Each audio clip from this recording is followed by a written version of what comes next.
Was Pearl from Just Pearly Things right when she made the statement that slavery was embellished?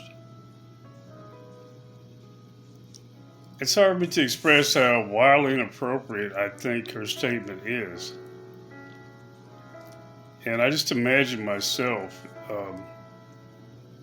commenting on, say, like the Holocaust, and I said it was bad, but it wasn't that bad.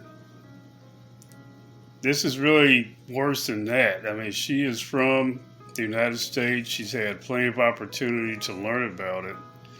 And yet she looks back on slavery and thinks it's being embellished in some way. Of course, I don't know who they is when she says that. But she really has no right or position to make a comment if she hasn't educated herself. And the first thing that comes to mind is we don't have to worry about slavery being embellished. There's plenty of first-hand sources of information that we can go to find out real experiences about it. One of the first things that comes to mind for me is there's a project, and these recordings are in the Library of Congress now, public access, where slaves in the 1930s and 40s were recorded talking about their lives in slavery. So we don't have to worry about embellishment. We can go read, we can listen to those and hear what really happened to real people during the times of slavery and get an understanding of the impact it had. I think of some of the books I've read. Harriet Jacobs talks about her life, how she was abused and had to go through sexual trauma because of slavery. This is a real person talking about her real life. There's no embellishment. It's not somebody trying to make money off selling the trauma of slavery to people today. This is real life and when it happened. One of the books I read was called The Roving Editor. This was a man back during the days of slavery. He went down south and actually interviewed slaves directly. And nobody could read this book and come away thinking that slavery has been embellished somehow. In fact, I think it was far worse than any of us actually imagined. If you could imagine the trauma of one of the most common atrocities of slavery was people selling children. Can you imagine trafficking children today? Somebody snatches your child away and sells it like a commodity. Well, these people were doing that. So there's no embellishment here. This was a horrible thing that was very common.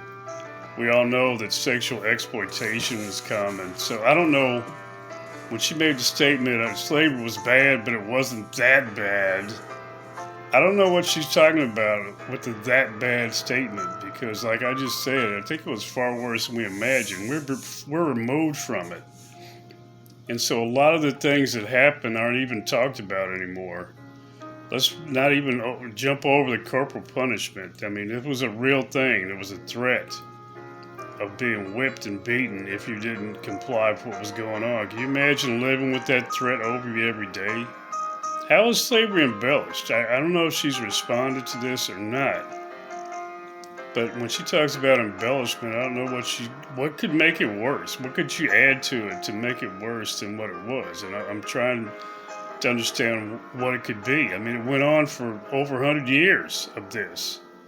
You think of some of these atrocities in world history, they lasted for maybe less than a generation. This went on and on. And without the Civil War, it definitely would have lasted probably into the mid-1900s, I would think, very possibly in some form. But here's the kicker to this whole thing. What she did is not new, because back in the days when slavery was going on and the opposition was rising near in the late 1850s, 1860s, this was the cry of most of these Southern apologists and propagandists that, oh, what you hear up north, this has been embellished. Slavery's not bad. These Negroes are happy. So Pearl made a comment where she talked about George Washington's slaves were like his family. They were like his children, his sons and daughters. I mean, how insulting is that? I was really shocked and appalled by this. And she owes everybody, and especially people who are descendants of slaves, She owes him an apology for making such a dastardly, appalling statement, and I'm waiting for it. And I really think that we should organize and boycott her channels until she issues that apology.